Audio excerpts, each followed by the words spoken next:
celebrating Pride. We're closing out Pride Month with a bang. And, you know, I think some of us agree that it can always be Pride Month. We don't have to relegate it to June. We can be proud all the time. We can be ourselves all the time. And that's what I love about this community, is that we really encourage that. We expand that with ourselves and with each other, and we just spread that love all over the world. And we are indeed a global community. We've got Poland in the house, we've got DC, we've got Oregon, we've got South Africa, all over the Southern California area. And if you're from somewhere else, please let us know. We want to hear from you. So put your name in the chat and where you're from. Please let us greet you and welcome you. So we have our services online on second Sundays and fourth Sundays. On the second Sunday, it is our lovely Reverend Alfreda Lanois. And on the fourth Sunday, like today, Reverend Jesse Brune-Horan, our founding spiritual director. We are so grateful that he's back. He's been off for a couple of months and we missed him. We had some great teachers in the meantime, but it's awesome to have Rev Jess back in the house. And when I say the house, I mean obviously the Zoom room, but we're thinking about coming back to the house soon. So, you know, would love to hear from you about how you feel about coming back to in-person gatherings. Are you interested in coming back in person? Are you thinking indoor, outdoor? Let us know. You can put it in the chat. You can send us an email, reply to your service email, or send us a note at office@inspirespiritualcommunity.org. We are just looking in now to different opportunities and possibilities for coming back. And for those of you who are not in LA, I just want to assure you now we will be live streaming or Facebook living or something so that you can stay connected, because I know that's important and you're an important part of this community. So we're not going to leave you hanging here. We're going to keep you with us wherever we go. Whether it's indoor, outdoor. And, you know, I actually really love doing it on Zoom, but I miss you guys so much. Just being in your physical presence, I miss. So I think we're going to find a way to do a little bit of both. All right. So the other thing I want to let you know about today is that we have a prayer ministry. If you have a prayer request, you can send us an email, or you can put it in the Facebook group. And interestingly, I saw recently on Facebook that they have a new option, I think, for spiritual communities that is actually, you can request prayer. There's a little icon with the hands, you know, on the Facebook post, and you can actually turn that into a prayer request. So if you're interested in that, please do. We're here for you. We're holding you all the time. And I also wanted to let you know that, well, I know you know this, we have some amazing, talented people in this community. And the music you heard coming in was Dorian's music, Ocean Breeze, one of our beloved community members. We have many, many talented people here, and I know you also know people. If you would like to share at service or in our newsletter, please let us know. We're looking for artists, we're looking for musicians, we're looking for poets, writers, whatever it is that you'd like to share, we'd love to feature you. So please let us know, and we will get you connected and get you sharing here, because there's too much goodness to keep from the light. So let's bring it all in and share it with each other. Today we are going to be talking about pride in community, and after service, after Reverend Jesse's sermon, when we usually would have Q&A, we are going to invite some brief shares from the community, very brief, but we would love to hear from you. But what does pride in community mean to you? So you can think about that, and if you'd like to share, we'll call on you and ask for shares after Reverend Jesse speaks. So just a little heads up on that. All right, so let's go on into our meditation now. If you would like to Get yourself comfortable in your seat. Set down anything that you're holding. Just make yourself an open vessel for spirit to flow through. And take a nice, long, slow, deep breath of gratitude, breath of love, breathing in love, breathing in gratitude, and exhaling everything that came before this moment. Just letting go.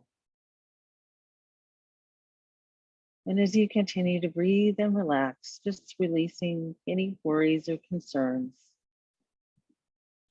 breathing in more love, and exhaling anything that may be troubling you.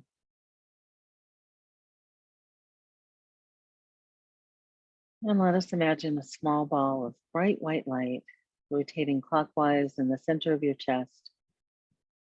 This ball of light is about the size of a tennis ball. And as you place your attention on it, it begins to expand.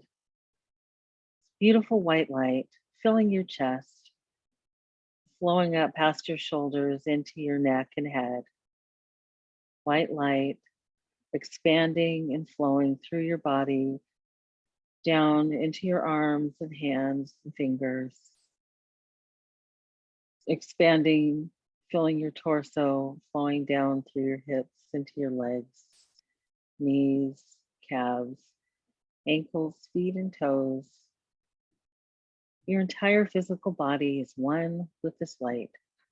Every bone, every muscle, every organ, every cell, atom, and electron of your being soaked and saturated in this brilliant, beautiful white light. This light is restorative, it's rejuvenating.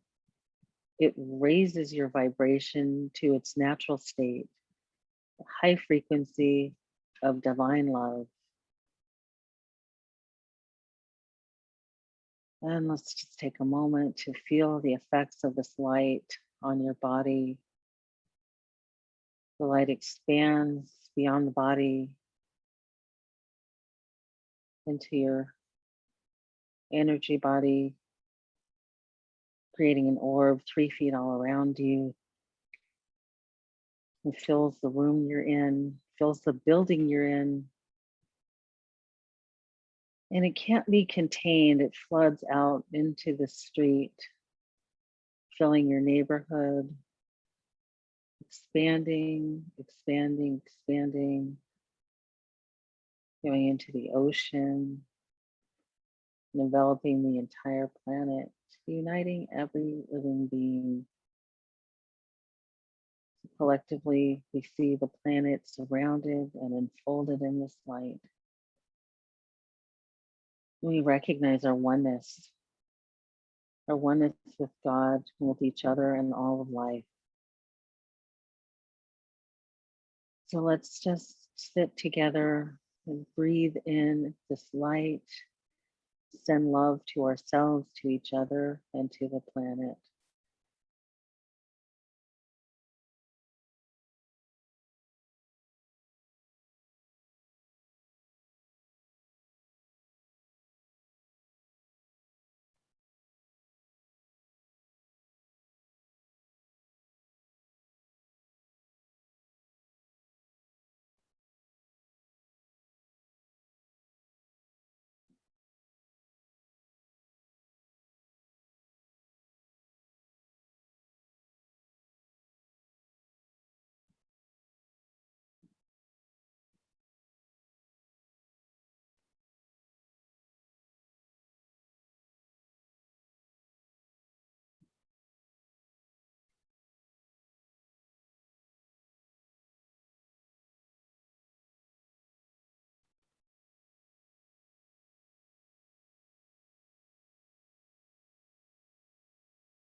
How good it is to know ourselves as light.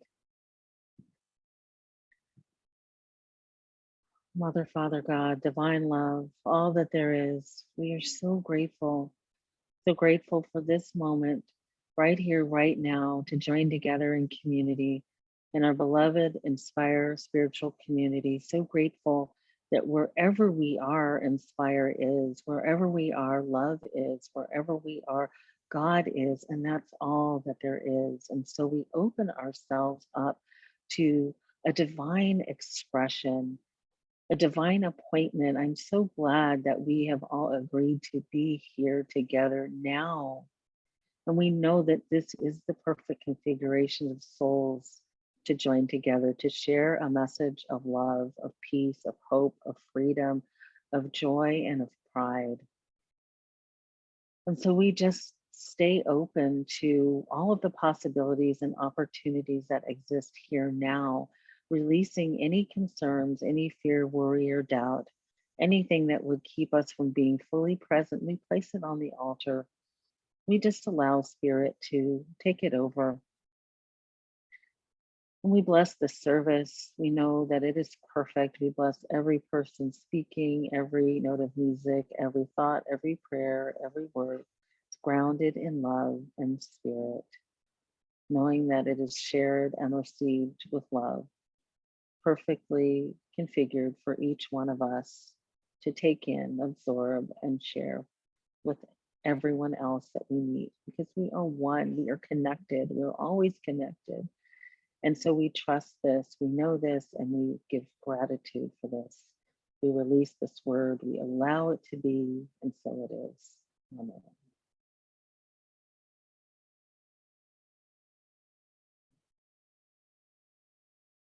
Oh, so I'm so happy now to bring up Tom Hennessy, who is going to do our mission statement. Reverend Tom? Okay, our mission statement. Inspire is a spiritual community of like-minded souls committed to walking our talk in joyous fellowship by demonstrating the power of love, compassion, and non-judgment every day in every way. Recognizing the divinity of all life, we stand united by actively liberating humanity by healing judgment, fear, and shame within ourselves. Our intention to create world peace, piece by piece. Woohoo! Okay.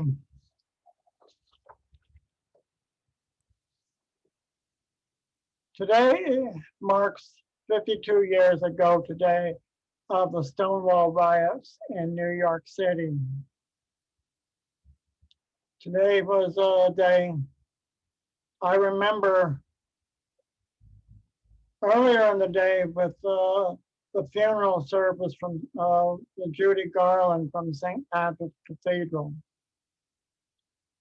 And then later on that evening, that night, actually, the police, New York NYPD, thought that they could get away with doing another raid on the Stonewall Inn. But the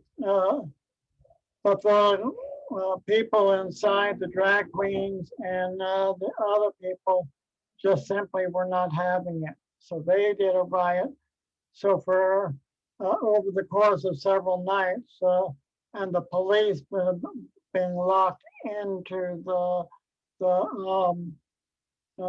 inn as it was quite a spectacle. Now that, of course, was not the first day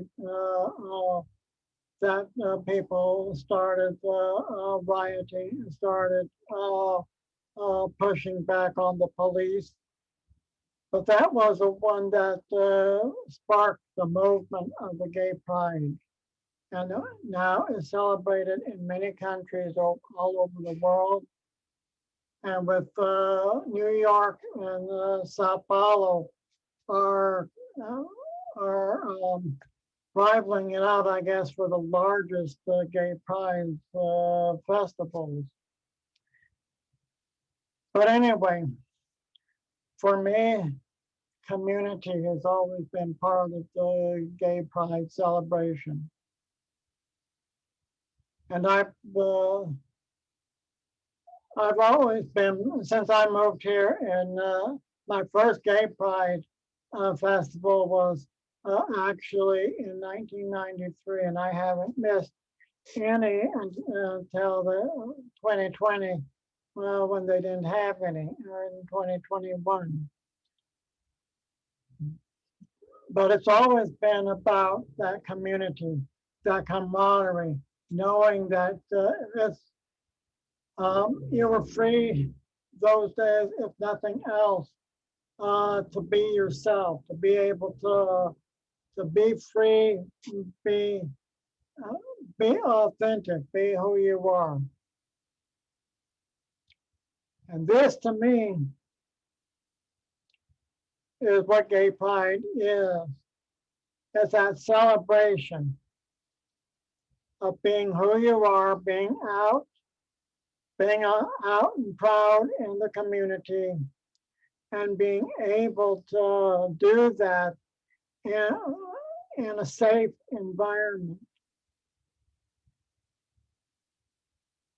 And for me, and with our community here, we have a wonderful community, spiritual community that I found. I've been here, it'd be marked 10 years in next month that I joined Inspire. I found it out on Meetup. And just being part of a spiritual community, a gay spiritual community of like-minded people, that was important to me. And just being in a community that's safe to be your authentic self. That just speaks to the heart of the matter. And with this, I will turn it back over to Reverend Amina Bliss. Thank you, Tom. Thank you so much. So I wanted to share a little bit today. There's a piece that I wrote. I can't believe it was actually almost 2 years ago now that I wrote, but I want to read a little bit from this piece about pride and just share a little bit. It's interesting, when I came to Inspire, it was 2012, and I came here because I was taking Reverend Jennifer's classes, and I wanted to hear more from her. She was speaking on Sundays, and I wanted to just be with her more. And I was getting to know Jesse and some of the other folks in the community through Jennifer's classes. And I came as a straight ally. I was a straight ally when I got here. And so I don't know if, many of you know me from then, and some maybe just always assumed that I was queer, but I actually came into my own understanding of my sexuality as I went through my spiritual evolution. And it's so interesting that spirit always gives you what you need. So I came into this community as a straight ally, just wanting to be with my teacher more, and not knowing that I needed a spiritual community, not wanting a spiritual community, not knowing I needed or wanted a gay spiritual community, had no intentions of being a practitioner or a minister.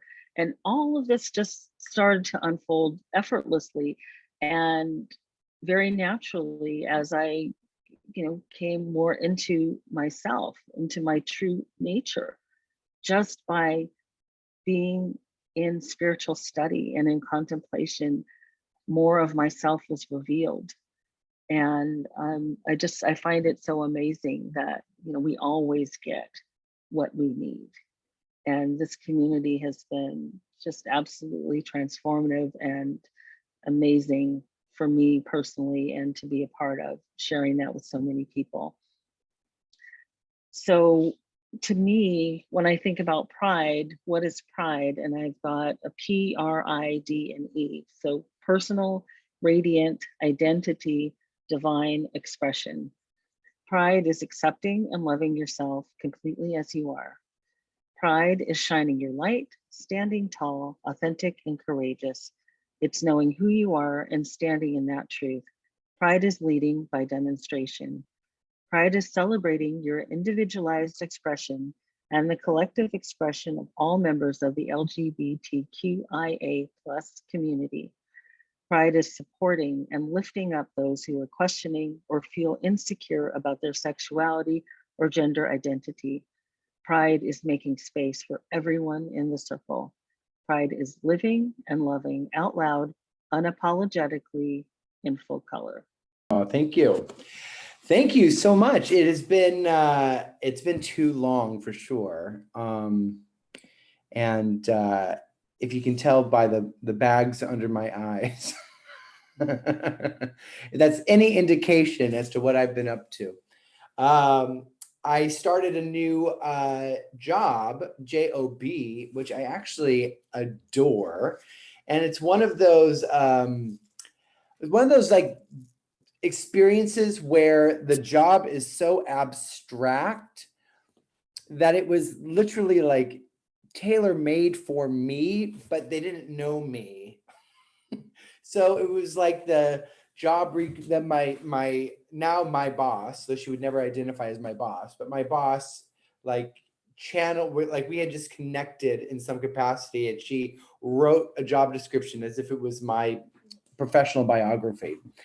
And I'm having just so much fun, and it's an answered prayer in so many different ways. So, I mean, it's just one of those things where, like, you know, I wasn't really looking, but I was just open. And when you know who you are and you know how spiritual law works, then you know that there's never any need to stress out about what's coming. And there's never any need to put yourself in a situation you don't want to be in, because a true abundance is just knowing who and what you are, and knowing that everything will always work out. And sometimes you don't know what the answer is. You don't know what the solution is, but you just follow the good feeling. And our emotions, our feelings, that is our true GPS system. Move in the direction that feels good. Move in the direction that feels right. Trust your gut. And you're always going to be moving on the right path.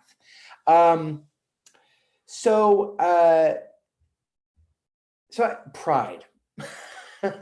I just love, for myself personally, the last couple of years, I've just been able to embrace my queerness. And I love using that word because it used to be like kind of an offensive word to use, queer.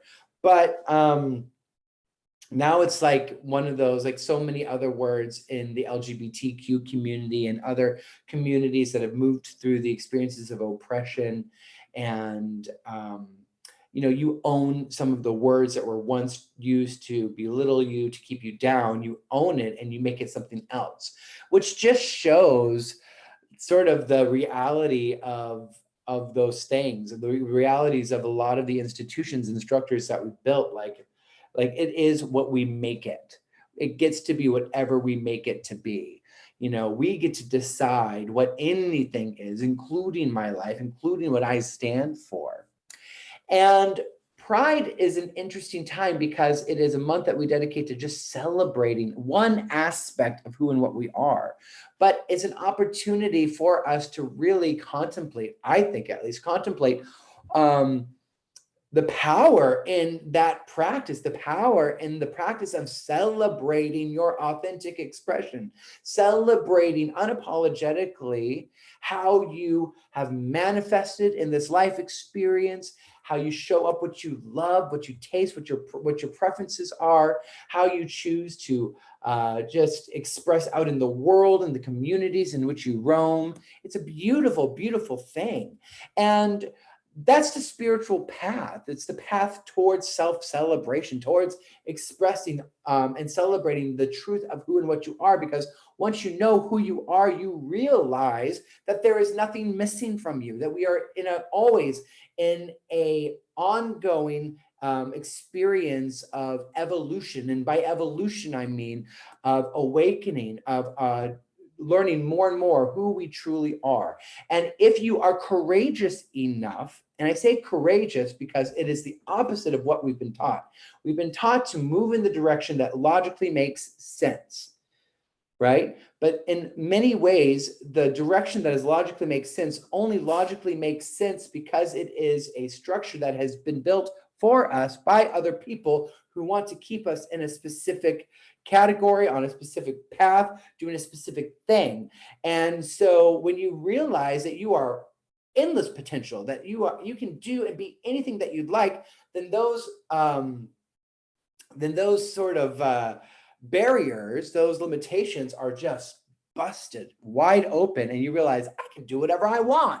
I can do whatever I want. And the most liberating, powerful phrase you can ever ask yourself that you could use, and I really encourage everyone to write this down, keep it in your wallet, keep it somewhere where you always see it, is the phrase, is that true? Is this true? Is this true? And who says it's true? Why do I have to do that? And think about that next time you feel bad about yourself after seeing an advertisement or a commercial. It makes you feel less than. Who says I have to have that? Who says I have to be in technology? Who says I have to have the most current whatever? Who says I have to be thin? Who says I have to have perfect hair? Who says I have to have a good job? Who says I have to have a career? Who says that I have to go to college in order to have the career that I'm interested in? Who says that I have to have a degree in order to be a good candidate? Who says it? Is that true? Is that true? Are you trying to tell me, and these are conversations you should be having with yourself, are you trying to tell me that in the history of careers that not one person has broken the mold and had a magnificent empire without going to college? The answer is, of course it is. So it is always 100%. What do you believe is true? What I ask myself that all the time as a parent. Because you see these people that definitely present themselves as being super parents, and you can't help but compare yourself to it. And you have to ask yourself all the time, is it true that I have to do that? Is it true that I'm not being a good parent if I X, Y, and Z? I did a podcast a few months ago with these great people, and one of the co-hosts was a genderqueer, masculine identifying, beautiful soul, brilliant kid. And I was talking about my kids, and we have our youngest is just this beautiful, lovely rainbow, like literally a living rainbow. And that is the other day Victor looked at me and went, Papa? I'm like, yeah. He goes, I'm a girl. And I said, oh, wait, what? And he goes, I'm a boy. And I go, honey, I just didn't hear what you said. I was like, you can be a girl, you can be a boy. And then Victor goes, can I be a unicorn? I'm like, yeah, you can be a unicorn. Absolutely, you can be a unicorn. And Victor went, oh, well, then I'm a unicorn. I'm like, yeah, for sure, dude. Like, absolutely. And I think like that's been one of the greatest gifts of participating in the LGBTQ community, is that my brothers and sisters of trans experience have really demonstrated the power in unapologetic authenticity. And that, especially with gender identity, how fabulous that, like, I don't have to make any fucking decision I don't want to make, even when it comes to that. And if you feel threatened by that, well, then that's your invitation to grow. And that's how you can see like a closed mind. A closed mind will try to crush and break and squash and try to get someone to fit into a container that makes sense to them. That's a closed mind. But we're here to open our minds. We're here to free our minds. That is the mission of the spiritual path, is to transcend the painful chains of limitations so that we can break free and be who we want to be. Can you imagine what your life would be like if you truly did not give a bleep about what anyone else thought? Truly. I mean, especially like the judgments in your own mind. Like one of my great teachers in this lifetime has been my weight. And I remember when I was when I became fat in my mind, because it's always just been in my mind. My grandpa made a joke to me one time when I was 8 years old, and from that point on, I've always felt fat, and I was afraid of being fat. It was this thing. And in 7th grade, I remember I would go into the drugstore and steal diet pills and stuff like that, just so I could try to stay skinny. Now, I was rail thin. I was a dancer. I did all of these things.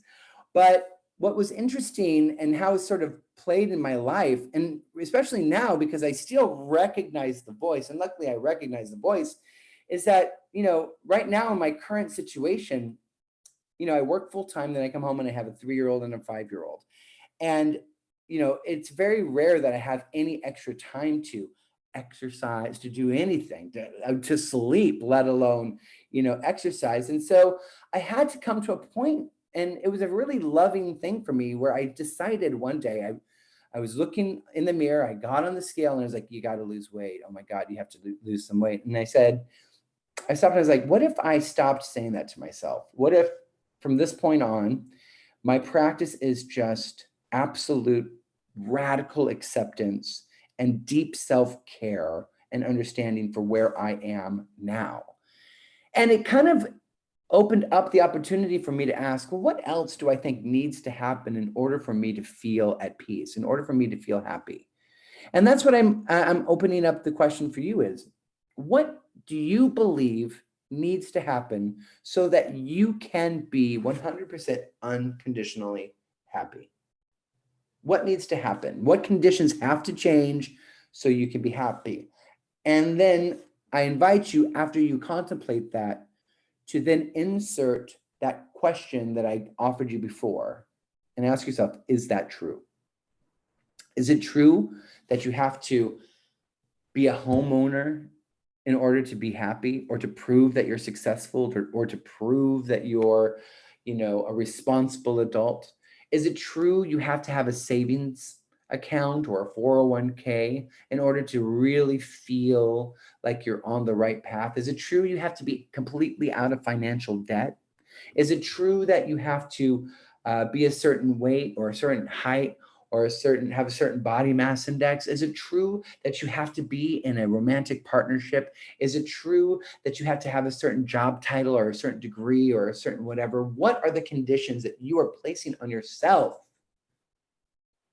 in order to be happy, truly happy?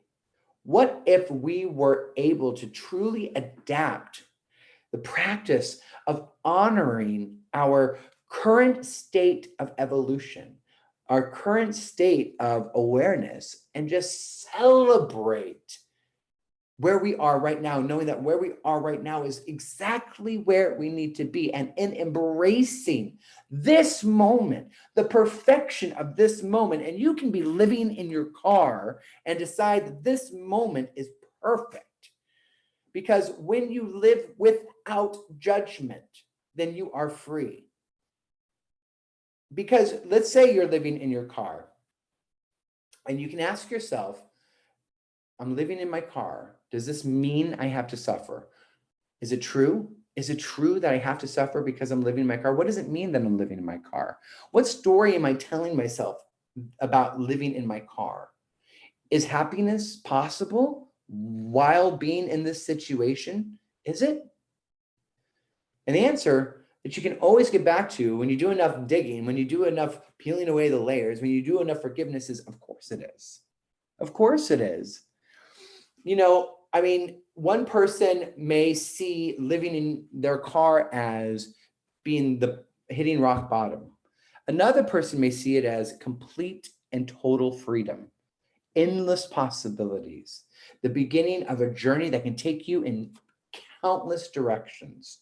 It just depends on your perspective. And that's what A Course in Miracles, in essence, calls a miracle, or at least the vehicle to experience a miracle, which is anything that comes from love. But the vehicle to experience miracles is a shift in perception, is a shift in perception. And again, we are gifted these fabulous, beautiful emotions to support us in guiding ourselves into alignment. So when we feel anxious, when we feel angry, when we feel upset, you can say to yourself, I'm believing something that isn't true. Because my natural state is one of pure perfection. I am a child of the divine. I grow from love. All there is love. And what is all encompassing can have no opposite. So if I'm having an experience that is out of alignment with love, I know I'm believing something that isn't true. So am I willing to hold on to that? Is the suffering that sweet that I'm not willing to let it go? Think about how many situations you keep yourself in, excuse me, that cause suffering and heartache and anxiety and upset over and over and over and over again that you are unwilling to let go of. What is the value in it for you? And you got to ask yourself, what is the value in this for me? I was stressing out at work the other day. Like, it was just like so much to get done before this event. I'm doing a lot of like events. I'm a chef and sort of doing event planning and all this fun stuff. And I had to pause and say, okay, listen, Jesse, you are planning like a high tea event. This is not the greatest thing in the world. Like, you're planning a fun afternoon for a bunch of ladies. Like, let's take a breath. I'm pretty sure that the evidence that you've gathered along your path and along your professional path has proven to you that it always works out great. So let's get clear on what is it that I'm actually doing? What do I actually like to do?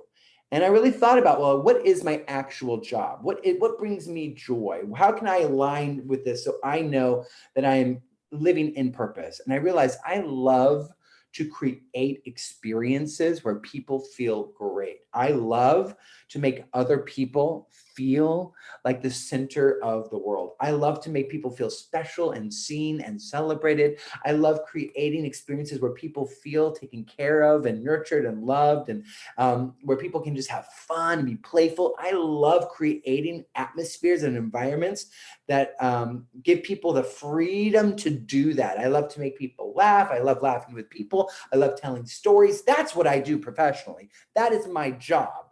And so I started with myself. And what I started to do is, when I was preparing these things, I started watching shows on my computer while I was preparing, where before, like, I was like, oh, you can't do that. You're at work. You can't do that. And then I thought, I can't watch shows while chopping onions and things. Is that true? Who would really object to that? Like, and I really thought about the scenario where someone would come in and be like, you can't do that. And I would think, why can't I do that? I'm getting everything done and keeping myself entertained while doing it. Like, why not? So there's so many things that you can create for yourself. Support yourself once you ask yourself, is it true? And how does this all come back to pride, to LGBTQ pride? Well, enough people got to the place where they asked themselves, is it true that we deserve this treatment?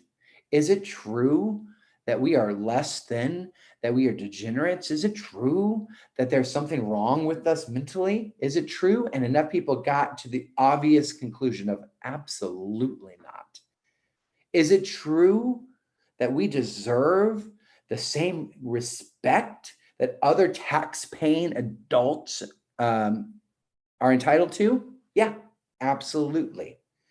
And this is where we see so many of these like the Me Too movement. Is it true that the culture of the entertainment industry needs to be this toxic, that having to use sex as collateral is just an accepted way of doing business? Is that true?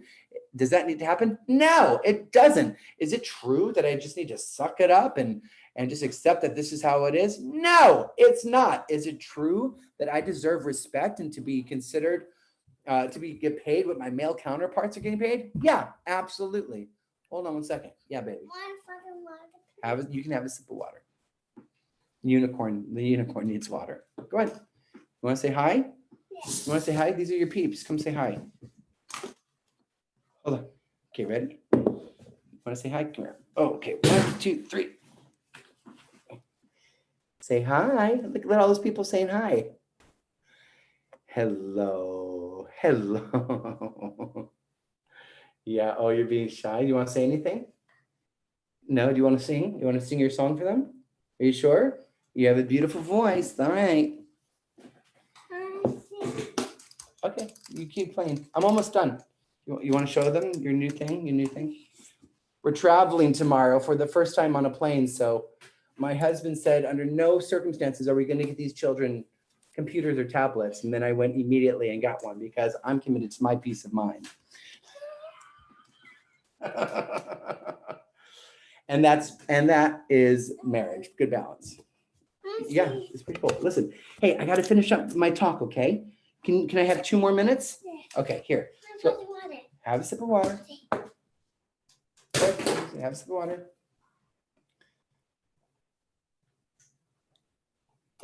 Fabulous. Okay. Now go take this, go sit down, and I'll be there in 2 minutes. Take your headphones. Honey, take your headphones. You got to have your headphones or you can't listen. Here. Okay, go sit. I'll be right in. You're doing so good. Thank you. And like, now that we know what we know, one thing I'm really experimenting with my kids is like, okay, what if we never plant the seeds of shame or make them question their intuition? And that was because I forgot, but the one piece of advice that the podcast co-host that was Ginger Queer told me as a parent with a unicorn, they said, just be a good enough parent. That's all anyone needs is a good enough parent. And when I decided like that will be my goal, is to be good enough so that my kids have a sense of self-care and love, and they don't have to strive to be this perfect, honey, you can't play with water like that, okay? Okay, I'm gonna put it in your thing and then you're gonna go sit down, okay? Yes. Thank you. Here you go. Okay, you can take that and take this. Now go sit down. Okay, there you go. Listen, this is a divine experiment to see if this can work because we weren't sure. So thank you for bearing with me. But when I gave myself permission to be a good enough parent, then I just relaxed into it. And I relaxed that right now, right here, in this now moment of my evolutionary path, I'm perfect. And I may not see everything clearly. I might make mistakes. I might have to go back and apologize to my kids. I might have to do a lot of stuff, but I'm gonna just do my very best to be good enough so that the kids at least know that they are worthy and that however they want to express themselves is okay with me. And that it doesn't matter how they express themselves, that I love them unconditionally. And because I'm not afraid. And thank God that communities like this exist, because then we can have a new generation of adults that feel free to express themselves. Now imagine what they're going to accomplish now that they might get to save some of that time of having to figure that out or have to work through like, LGBT, like gay shame, trans shame, any of that stuff. And that they feel the freedom to express themselves. Now they'll have their own journeys, they'll have their own stuff, but imagine what they're going to build, the cities that they're going to construct, the communities that are going to grow from this. I mean, the possibilities are endless and very exciting. And it just comes from being a good enough parent to give them the skills and confidence to love themselves and care for themselves and put themselves out there. So that's been one of the greatest gifts that the LGBTQ community has given to me and good parents and good enough parents gave to me. I want to see that stuff. Okay, in 1 second. I'm almost done, and I'll show everybody. He's bringing his toys out here and his costumes out here to show you all. He wants you to see what he's doing. But the gift of having to do the work to come to a place of self-acceptance and love and celebration through the process of asking the question, is that true? Is it true that I'm not worthy? Is it true there's something wrong with me? Is it true that I don't deserve the same rights and respect as others? So thank you all for walking with me through this path of awakening and awareness. And as Amina said, and Tom said, a gift to have a spiritual community of LGBTQ and A people asking these questions together, lifting each other up, holding the vision for everybody, raising the bar, affirming absolutely, affirming absolutely, you are worthy and you are perfect and you are beautiful. So work it. And now, one more time, Victor, you want to show them? You want to show them your dress, your skirt? Yeah. Which one do you want to show them? All of them. All of them? Okay. Victor, just really quickly, we're going to end with a little fashion show, or at least just a little show and tell. Victor got a few skirts for him. And he doesn't just wear one, he wears them all together simultaneously, always, just so you know. So there's this one, and then there's his favorite rainbow one, his rainbow pride skirt, and then the green and purple and white one. It's kind of like a Tina Turner little thing when he turns. I'll put it on you. And let's just let that joy and that freedom to express themselves freely be our prayer. Let Victor be our prayer, as proof in the pudding. Yes. Okay. That when who we are, when our intuition, when our natural self is embraced, then joy is expressed, huh?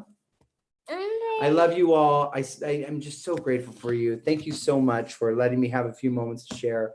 And I look forward to muting myself, but keeping my ears open as I hear some of you share what pride means to you and what this time means to you and how you're embracing the beauty of this month. I love you all so much. And I look forward to connecting with you soon.